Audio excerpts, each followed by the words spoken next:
नमस्कार दोस्तों, आप सभी का study for UPSC PC channel में स्वागत है।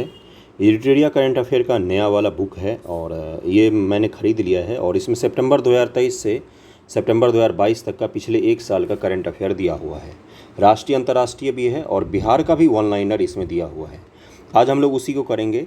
संपूर्ण बिहार घटनाक्रम जो एक वर्ष का लगभग में दिया हुआ है उसको कंप्लीट कर लेंगे इस बुक से। और 1 से 2 वीडियो मैं करवा दूंगा। आज आधे घंटे के करीब का वीडियो होगा और कल आपको 1-1.5 घंटे का इसका वीडियो हो जाएगा। और एक चीज़ मैं बता दूं कि इस बुक में पहली बार ऐसा है कि एडिटोरिया के बुक में एमसीक्यू नहीं है। इसमें एमसीक्यू नहीं है और इस बुक में एमसीक्यू एक भी नहीं है, केवल और केवल करंट दिया हुआ है। एमसीक्यू इस बार नहीं दिया हुआ है इन्होंने। ओके, चलिए शुरू करते हैं पहले वाले से कि 1 से 7 अगस्त तक विश्व स्तनपान सप्ताह मनाया गया है। पिछले बार भी पूछा गया था, ये बीपीएससी पीटी में एक सप्ताह के बारे में पूछा गया था, तो इसलिए इसको ध्यान में रखिएगा। इस अवसर पर बिहार के सभी स्वास्थ्य केंद्रों पर हेल्दी बेबी शो का आयोजन किया गया। इस शो में नवजात से लेकर 5 वर्ष तक के बच्चों को शामिल किया गया। बिहार में पहली बार मिड डे मील का सोशल ऑडिट कराने का निर्णय लिया गया है। ग्रामीण विकास विभाग के सामाजिक अंकेक्षण सोसाइटी को यह जिम्मेदारी दी गई है। सरकार की सहायता से प्राप्त प्री प्राथमिक, प्राथमिक व उच्च प्राथमिक कक्षा के छात्रों का पीएम पोषण के अंतर्गत लाभ दिया जा रहा है। ओके, सफाई कर्मियों के सम्मान पटना नगर निगम ने मेरी सड़क मेरी जवाबदेही कार्यक्रम का आयोजन 1 अगस्त से 15 अगस्त तक किया। इसको ध्यान में रखिएगा। पटना नगर निगम सड़क पर कचरा फेंकने वालों को सड़क शत्रु का टैग भी देगा उसे। ओके, अगला है बेंगलोर में इंडिया इंटरनेशनल ट्रैवल मार्ट समारोह में बिहार को वर्ष 2023 का धार्मिक पर्यटन गंतव्य स्थल religious tourism destination of the year का पुरस्कार दिया गया। कहाँ पर संपन्न हुआ था? बेंगलोर में संपन्न हुआ, जिसमें बिहार को दिया गया। NAAC national assessment and accreditation council grading में A+ ग्रेड प्राप्त करने वाला AN कॉलेज पटना बिहार का पहला कॉलेज बन गया है। AN कॉलेज पटना को CGPA में 3.36 पॉइंट मिले हैं। बिहार में 10 सड़क परियोजनाओं के लिए विकास बैंक ने 5,100 करोड़ की मंजूरी दी है। BN कॉलेज पटना में अंग्रेजी विभाग के associate professor doctor Rohini Saharsa को मिसेज इंडिया 2023 का खिताब प्रदान किया गया है। प्रोफेसर भी हैं और इनको मिसेज इंडिया का पुरस्कार भी मिला है। ई चालान से राजस्व जुटाने में बिहार देश में 5वें स्थान पर है। मुख्यमंत्री डिजिटल स्वास्थ्य कार्यक्रम के तहत स्वास्थ्य से जुड़ी सुविधाओं की जानकारी स्वास्थ्य विभाग द्वारा विकसित किए गए सिटीजन मोबाइल ऐप से मिल सकेगी। अमृत भारत स्टेशन योजना के तहत देश में कुल 508 रेलवे स्टेशन के पुनर्विकास की आधारशिला रखी गई। इसके अंतर्गत बिहार के 49 रेलवे स्टेशन के पुनर्विकास किया जाएगा। ओके, अगला है आपका कि बिहार संग्रहालय में G20 देशों के कलाकारों की कलाकृतियों को प्रदर्शित करने के लिए टुगेदर वी आर्ट के तहत कार्यक्रम आयोजित की जाएगी। पर्यटन विभाग ने रोहतास का शेरगढ़ किला, दुर्गावती जलाशय, करमचट डैम, तुतला भवानी जलप्रपात, गुप्तधाम, माझर कुंड और धुआं कुंड को इको टूरिज्म के रूप में विकसित करने के लिए कार्य योजना तैयार कर ली है। रोहतास में ये सब जगह है, इसको ध्यान में जरूर रखिएगा। इनमें से किसी के भी बारे में देकर पूछ सकता है आपसे कि निम्न से कौन कौन से रोहतास में है। बिहार सरकार ने वाल्मीकि बाघ अभयारण्य में गैंडों के संरक्षण के लिए राइनो टास्क फोर्स गठित करने का निर्णय लिया है। जो वाल्मीकि टाइगर रिजर्व है पश्चिमी चंपारण में, यहाँ पर गेंडों का भी संरक्षण किया जाएगा। 52वें सीनियर नेशनल हैंडबॉल पुरुष championship handball association of Bihar द्वारा श्रीनगर में आयोजित किया गया। कहाँ पर? तो श्रीनगर में। भारत छोड़ो आंदोलन के तहत PMCH में तंबाकू भारत छोड़ो और कैंसर भारत छोड़ो अभियान की शुरुआत की गई है। विदेश मंत्रालय की मदद ऐप पर शिकायत करने वालों में सबसे कम संख्या बिहार के प्रवासियों की है। राज्य के महिलाओं के समेकित विकास के लिए महिला सशक्तिकरण हब सभी जिलों में 14 अगस्त से शुरू किया जाएगा। भारत की आज़ादी के जश्न पर दिल्ली के राजपथ पर होने वाले मुख्य समारोह के विशिष्ट अतिथि बिहार के 3 मनरेगा मजदूरों को सम्मानित किया गया है। सुमित्रा देवी मोतिहारी, कविता देवी किशनगंज और विश्वनाथ राम बक्सर के हैं। ये इन तीनों को सम्मानित किया गया आज़ादी के जश्न पर, और ज़रूर इनको ध्यान रखिएगा। बिहार के स्कूल के भवन BALA building as learning aid model पर बनेंगे। इसमें ऐसी भवन संरचना होंगी जिससे बच्चों को कुछ सीखने को मिलेगा। ओके, जैविक खेती को बढ़ावा देने के लिए चतुर्थ कृषि रोड मैप के अंतर्गत 2023-24 के लिए 30.16 करोड़ रुपए की स्वीकृति दे दी गई है। चौथा कृषि रोड मैप शुरू किया गया। पहला कब लाया गया था? आपको पता ही होगा, 2008 ईस्वी में लाया गया था। बिहार सरकार ने किसी भी दुर्घटना के लिए प्रवासी मजदूरों की मौत पर मिलने वाले मुआवजे की राशि 1 लाख रुपये से बढ़ाकर 2 लाख रुपये कर दिया है। बिहार विद्यालय परीक्षा समिति ने वर्ष 23-24 से सभी 9 प्रमंडल 9 के 9 कमिश्नरी मुख्यालय के कुछ चयनित विद्यालयों में JEE मेन और नीट की मुफ्त कोचिंग चलाएगी। कौन चलाएगी? तो BSEB जो हर जिला होगा उसके कमिश्नरी में कुछ स्कूलों में मुफ्त में जेई मेंस और नीट की परीक्षाएं के लिए तैयारी करवाएगी। स्वतंत्रता दिवस के अवसर पर गांधी मैदान में 13 झांकियां निकाली गई है। कृषि विभाग को पहला स्थान मिला है। जीविका व कला संस्कृति विभाग, नगर विकास और पर्यावरण विभाग क्रमशः दूसरा और तीसरा स्थान प्राप्त हुआ है। आपदा मित्र लोगों को विभिन्न प्राकृतिक आपदाओं से कैसे सुरक्षित रखें, उसके लिए जागरूकता करेगी। आपदा मित्र कौन होंगे? तो आपदा के दौरान बाढ़, भूकंप और आगजनी के दौरान खुद को कैसे सुरक्षित रखें, इस पर ये कार्य योजना आयोजित करेंगी। केंद्रीय ऊर्जा मंत्री CRK सिंह ने बाढ़ सुपर थर्मल पावर प्रोजेक्ट के स्टेज 1 के 660 मेगावाट यूनिट 2 का लोकार्पण किया है। अगला है जल संसाधन विभाग द्वारा तातील व्यवस्था को पूरे बिहार में लागू किया गया। इसके तहत नहरों में क्रमवार पानी की आपूर्ति होगी। महिला और बाल विकास निगम हर पंचायत में सखी वार्ता आयोजित करेगी, जिसके तहत महिलाओं की समस्याओं का निराकरण और उन्हें जागरूक किया जाएगा। मधेपुरा निवासी वरिष्ठ पत्रकार और शिक्षाविद डॉक्टर राजीव सिंह को वर्ष 2022 का राजभाषा गौरव पुरस्कार के लिए चयनित किया गया है। राजभाषा गौरव पुरस्कार 2022 के लिए किसको दिया गया है? तो डॉक्टर राजीव सिंह को दिया गया। डॉक्टर राजीव सिंह साहित्यविद हैं और ये मधेपुरा के रहने वाले हैं। राष्ट्रीय सांख्यिकी संगठन NSO के रिपोर्ट के अनुसार बिहार 10.64% विकास दर के साथ 2022-2023 से पूरे देश से प्रथम स्थान पर रहा है। और ये शिक्षाविद नहीं, मतलब कि साहित्यविद नहीं, शिक्षाविद हैं, शिक्षा से जुड़े हुए हैं, एकेडमिक से जुड़े हुए हैं। ये केंद्रीय गृह मंत्रालय द्वारा इस साल बिहार के 21 पुलिस कर्मियों को पदक दिए जाएंगे, जिसमें 2 को वीरता पुलिस पदक दिया जाएगा, 2 को विशिष्ट सेवा के लिए राष्ट्रपति पुलिस पदक और 17 को सराहनीय सेवा से पदक से सम्मानित किया जाएगा। बिहार राज्य के वर्षा पर निर्भर 17 जिलों में रेनफेड एरिया विकास कार्यक्रम संचालित किया जाएगा, जिसके तहत जल संचयन यूनिट लगेगी। इसके तहत किसानों को वर्षा आधारित खेती के लिए सब्सिडी दी जाएगी। पर्यटन विभाग द्वारा MV स्वामी परमहंस दीघा घाट से कंगन घाट तक व्यावसायिक परिचालन शुरू किया जाएगा, कॉमर्शियल परिचालन शुरू किया जाएगा। मुख्यमंत्री के द्वारा 261 करोड़ की लागत से बने देश के सबसे बड़े बापू परीक्षा परिसर का उद्घाटन कुम्हरार पटना में किया गया है। बापू एग्जामिनेशन हॉल बनाया गया है, BSEB ने बनवाया है इसको। सबसे बड़ा एग्जामिनेशन हॉल होगा ये। इसमें 20,000 ऑफलाइन और 5,000 ऑनलाइन विद्यार्थियों को बैठने की व्यवस्था होगी। आप इमेजिन कीजिए 20,000 बच्चों का सेंटर एक सेंटर पर हो जाएगा, तो कितना बड़ा ये हॉल होगा। और इसका उद्घाटन पटना में किया गया, कुम्हरार में। पूर्वांचल एक्सप्रेस जो पहले गाजीपुर UP तक बन रही थी, अब उसे भागलपुर तक जोड़ा जाएगा। पहले गाजीपुर UP तक ही था, पूरा बिहार पार करके वहाँ तक ले जाएगा पूर्वांचल एक्सप्रेसवे को, तो इसको भागलपुर तक ले जाया जाएगा। नोट बिहार पहले से ही गोरखपुर, सिलीगुड़ी और रक्सौल, दिघवार, हल्दिया एक्सप्रेसवे प्रस्तावित है। 69वें राष्ट्रीय फिल्म पुरस्कार में समानांतर फिल्म को सर्वश्रेष्ठ मैथिली फिल्म का पुरस्कार दिया गया है। समानांतर फिल्म जो था उसको राष्ट्रीय फिल्म पुरस्कार में मैथिली फिल्म में सर्वश्रेष्ठ का पुरस्कार दिया गया है समानांतर फिल्म को। Very very important. सबसे सपोर्टिंग एक्टर का अवार्ड पंकज त्रिपाठी को फिल्म मिमी के लिए दिया गया है। और सबसे अच्छा बेस्ट एक्टर का अवार्ड अल्लू अर्जुन को दिया गया था पुष्पा के लिए, इसको ध्यान में रखिएगा। केंद्रीय प्रदूषण नियंत्रण बोर्ड के स्वच्छ वायु सर्वेक्षण 2023 में पटना को 10 लाख की अधिक जनसंख्या वाले कुल 31 बड़े शहरों में 29वां स्थान मिला है। 29 अगस्त को मुख्यमंत्री नीतीश कुमार द्वारा नालंदा खुला विश्वविद्यालय भवन का उद्घाटन किया गया है।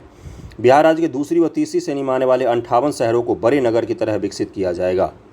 साइबर साक्षर दल सभी थानों में बनाया जाएगा और यह दल साइबर से जुड़े मामलों का अनुसंधान से लेकर FIR दर्ज कराने में मदद करेगा। साइबर साक्षर दल, ओके। अगला है आपका संजय गांधी जैविक उद्यान पटना में थीम आधारित पार्क का निर्माण किया जाएगा। इसके तहत 11 तरह के गार्डन बनेंगे। कहाँ पर? तो पटना जू में बनाया जाएगा। बिहार शिक्षा विभाग राजकीय स्तर पर 20 शिक्षकों को सम्मानित करेगी। अब शहीद पुलिसकर्मियों को आश्रित 25 लाख रुपए मिलेंगे।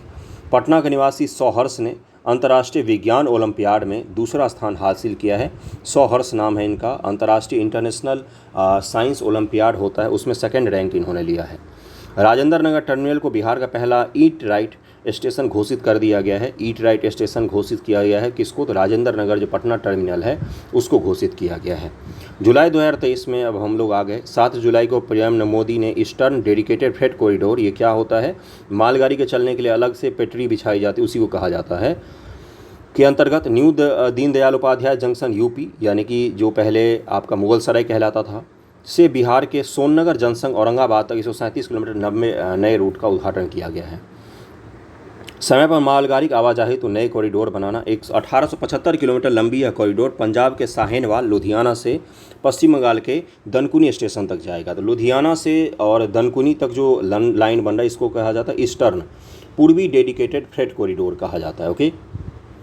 यह कॉरिडोर बिहार के 4 जिलों कैमूर, रोहतास, औरंगाबाद और गया से होते हुए 239 किलोमीटर क्षेत्र को कवर करेगी।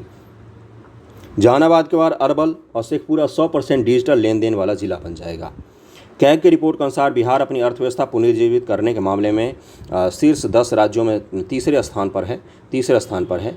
भारत नेपाल मैत्री रेल परियोजना के तहत चलने वाली ट्रेन सेवा का विस्तार करते हुए जयनगर से बीजालपुर 52 किलोमीटर तक किया गया है। वर्ष 2022 में मोदी जी ने जयनगर से कुर्था तक रेल परिचालन को हरी झंडी दिखाई थी और जयनगर से कुर्था तो चल रही है, लेकिन अब उसको बढ़ाकर कहाँ पर कर दिया गया है? बीजलपुरा नेपाल में जगह है, वहाँ तक कर दिया हुआ। जयनगर कहाँ है? तो मधुबनी में ये बॉर्डर है, मधुबनी में सीमा पर ये बॉर्डर है। 14 जुलाई को चंद्रयान 3 के सफल लॉन्चिंग में बिहार के 2 प्रमुख व्यक्ति का योगदान है। एक अमिताभ है, समस्तीपुर के चंद्रमा की सतह पर रोवर उतारने की निगरानी में इनका योगदान था, और एक रवि कुमार है, सीतामढ़ी के नेटवर्क सिक्योरिटी हैंडल करने में इनका योगदान था। ये दोनों चंद्रयान 3 टीम के हिस्सा हैं। अगला है 18 जुलाई को नालंदा जिले के राजगीर में मुख्यमंत्री नीतीश कुमार मलेमास मेला का शुभारंभ किया। यह पूरे 1 महीने तक चलेगी, जो लगभग 3 वर्षों में एक बार लगता है। बिहार महिला और बाल विकास निगम द्वारा राज्य के 53 विभागों में आंतरिक समिति गठन किया गया है। वहीं सभी जिलाधिकारी कार्यालय में स्थानीय समिति बनाई गई है। आंतरिक समिति में 4 सदस्य होंगे और स्थानीय समिति में 5 सदस्य होंगे। उद्देश्य क्या होगा इस समिति का? अब जिला स्तर पर यौन शोषण आदि के खिलाफ किसी महिला को शिकायत करनी हो तो वह स्थानीय समिति में आवेदन दे सकती है। ओके। बिहार में 45 आर्द्रभूमि, 45 वेटलैंड का स्वास्थ्य कार्ड बनाया जाएगा। अभी बिहार में आर्द्रभूमि 9.41 लाख हेक्टेयर में। आर्द्रभूमि क्या होता है?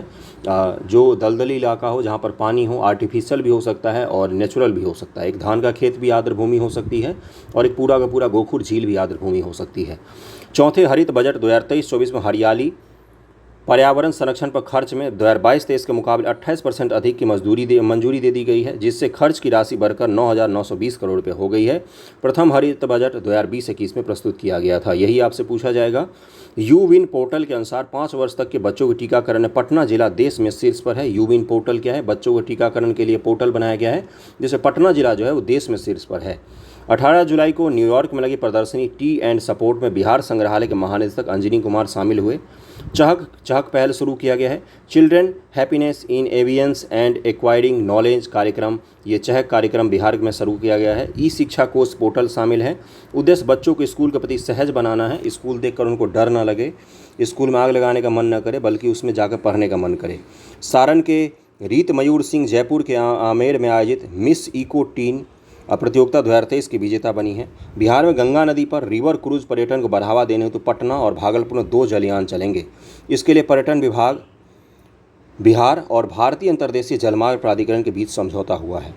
पटना चिड़ियाघर में 29 जुलाई को अंतर्राष्ट्रीय बाघ दिवस के अवसर पर ब्लैक पैंथर बघीरा को असम जू से लाया गया। बघीरा जानते ही होंगे आप लोग, मोगली वाली मूवी देखी होगी तो बघीरा को जानते होंगे। ब्लैक पैंथर होता है ये।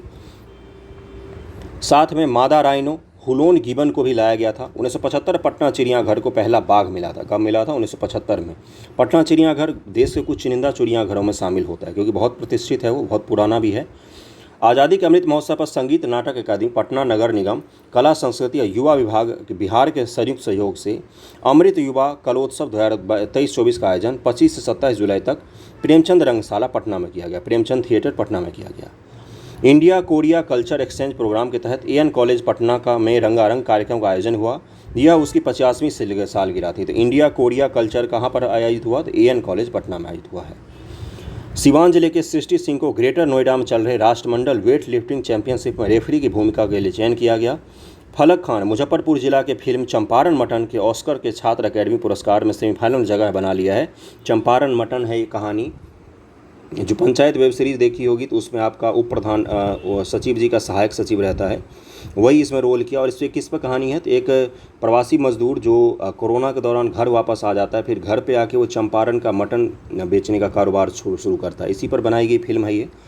मुख्य रोल चंदन कुमार और फलक खान का है। निर्देशक रंजन कुमार है। बज्जिका भाषा में केवल आधे घंटे की शॉर्ट मूवी है ये। ओके। बिहार में राज्य राजमार्गों की विकास लगभग 265 किलोमीटर के लिए एशियाई विकास बैंक और भारत सरकार के बीच में $295 मिलियन के ऋण पर समझौते पर हस्ताक्षर किए गए हैं स्टेट हाईवे बनाने के लिए। संचार साथी पोर्टल खोए हुए मोबाइल का पता लगाने हेतु है संचार साथी पोर्टल, इसको जरूर ध्यान रखिएगा। बनारस कोलकाता एक्सप्रेसवे बिहार से गुजरेगा, जिसका नाम NH 319B रखा गया है। इसकी कुल लंबाई 610 किलोमीटर है। बिहार के 4 जिलों कैमूर, रोहतास, औरंगाबाद और गया से पास करेगी। इसकी कुल लंबाई 159 किलोमीटर होगी बिहार में, और इन 4 जिलों के बाद वो कहाँ पर प्रवेश कर जाएगी, तो अपने झारखंड में नीचे की तरफ बढ़ जाएगी। ओके, बिहार के 13 जिलों में चल रहे जैविक कॉरिडोर योजना की अवधि का विस्तार 2022-2023 से 25 तक कर दिया गया है। ऑर्गेनिक खेती अनुदान 11,500 रुपये प्रति एकड़ के हिसाब से दिया जाएगा। 1 एकड़ के लिए आपको 11,500 रुपये का सरकार अनुदान देगी कि आप पारंपरिक जो खाद छिड़कर खेती करते हो उसकी जगह पर ऑर्गेनिक खेती अपनाइए।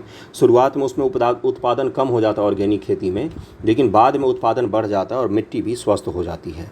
बिहार ने भूटान के कराईछू पनबिजली परियोजना से 357 मेगावाट, 356 नहीं, 3.57 मेगावाट बिजली खरीदने हेतु समझौता किया है। बिहार तलवारबाजी संघ के अध्यक्षा सुस्मिता रत्न को बनाया गया है, इसको ध्यान रखिएगा। पटना हाईकोर्ट के नए न्यायाधीश के रूप में विपिन मनु भाई पंचोली ने शपथ ग्रहण किया।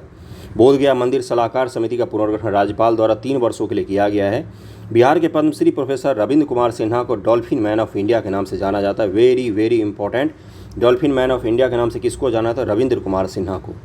बिहार में पर्यटन के विकास एवं गंगा दर्शन कराने के लिए 2 रोपैक्स वैसेज क्रूज कलकत्ता से पटना के लिए चलाई जाएगी।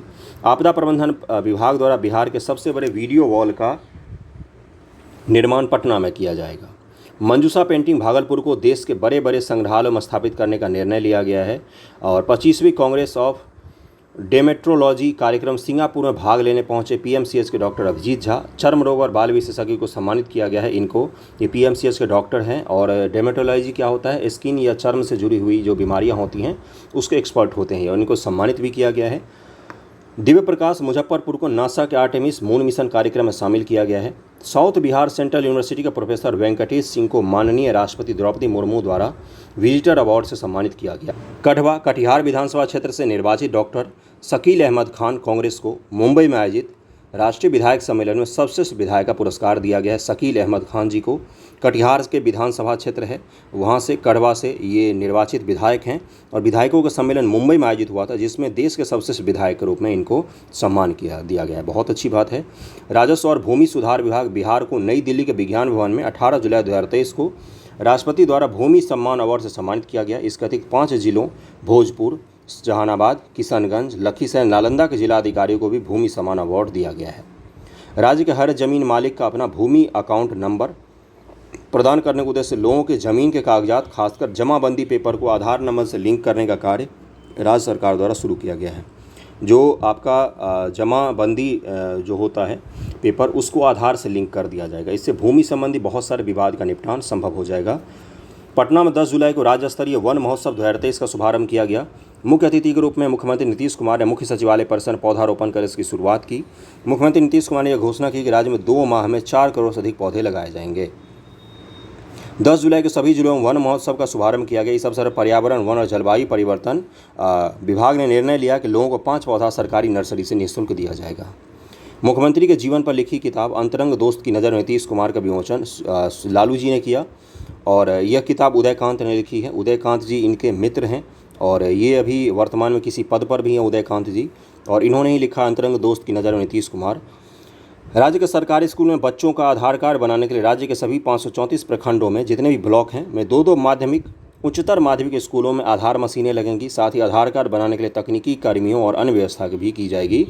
बच्चों का आधार कार्ड बनाया जाएगा। 7 जुलाई 2023 को शहीद पीर अली का शहादत दिवस मनाया गया। शहीद पीर अली का नाम आप जानते होंगे, क्या है ये, किससे रिलेटेड है, आप मुझे बताइए कमेंट करके।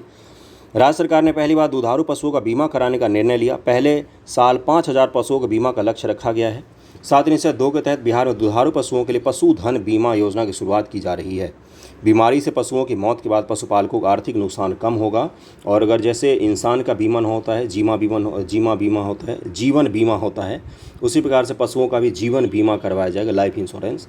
अगर उनकी मृत्यु हो जाती है तो उसके बदले में कुछ पैसा पशुधारकों को मिल जाएगा।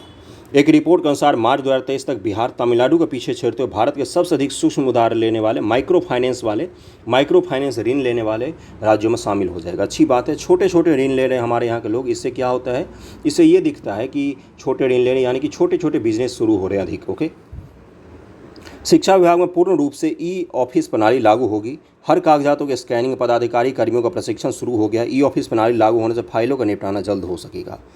अमेरिका में रहने वाली काजल कर ने गीता का अनुवाद मैथिली भाषा में किया है। काजल कर मूल रूप से जनकपुर, नेपाल के रहने वाली हैं और इन्होंने मैथिली भाषा में गीता का अनुवाद किया है। किसका? तो गीता का मैथिली भाषा में अनुवाद किया। बहुत ही बड़ी चीज़ है ये। जून 2023 पर आगे हम लोग इसके कुछ करेंट करेंगे। बिहार के स्वास्थ्य क्षेत्र में कर्मचारियों की मांग को देखते हुए राज्य सरकार के द्वारा कई कदम उठाए गए हैं। राज्य के स्वास्थ्य विभाग ने राज्य में पहली बार पारा मेडिकल काउंसिल के गठन का फैसला किया है। इस काउंसिल में अध्यक्ष सहित 10 सदस्य होंगे। साथ ही विभाग द्वारा पारा मेडिकल नियमावली भी तैयार की जा रही है। बिहार के राजधानी पटना में देश के दूसरे सबसे बड़े हड्डी अस्पताल का निर्माण शुरू हो गया। यह अस्पताल 400 बेड का होगा। 400 बेड का हड्डी अस्पताल होगा। 23 जून 2023 तक श्रम 20 शिखर सम्मेलन का आयोजन पटना में किया गया है। यह सार्वभौमिक सामाजिक सुरक्षा तथा महिला और फ्यूचर वर्क जैसे विषयों पर व्यापक चर्चा भी यहाँ पर की गई है। अगला कौन सा है? दक्षिण बिहार केंद्रीय विश्वविद्यालय गया ने अपने नाम अब तक की सबसे बड़ी ऐतिहासिक उपलब्धि दर्ज करते 3.58 ग्रेड पॉइंट के साथ राष्ट्रीय मूल्यांकन प्रत्यायन परिषद नैक को A++ ग्रेड प्राप्त किया है। CUSB नैक प्रदत्त A++ की श्रेणी प्राप्त करने वाला बिहार का पहला विश्वविद्यालय भी बन गया है। बिहार के दरभंगा की कवयित्री और मैथिली लोक गायिका सोनी चौधरी को बेहतर गायिका के लिए बिहार रत्न सम्मान से सम्मानित किया गया है। राष्ट्रीय युवा कल्याण परिषद पटना के तत्वाधान में आयोजित सम्मान समारोह में उन्हें यह सम्मान संस्था के अध्यक्ष विश्व मोहन चौधरी ने दिया था। 20 मिनट में आज यहीं तक रखते हैं हम लोग। अगले वीडियो में इससे आगे कर दूंगा मैं। एक ही वीडियो में सारा कंप्लीट करवा दूंगा। Okay, thank you so much आप सभी का।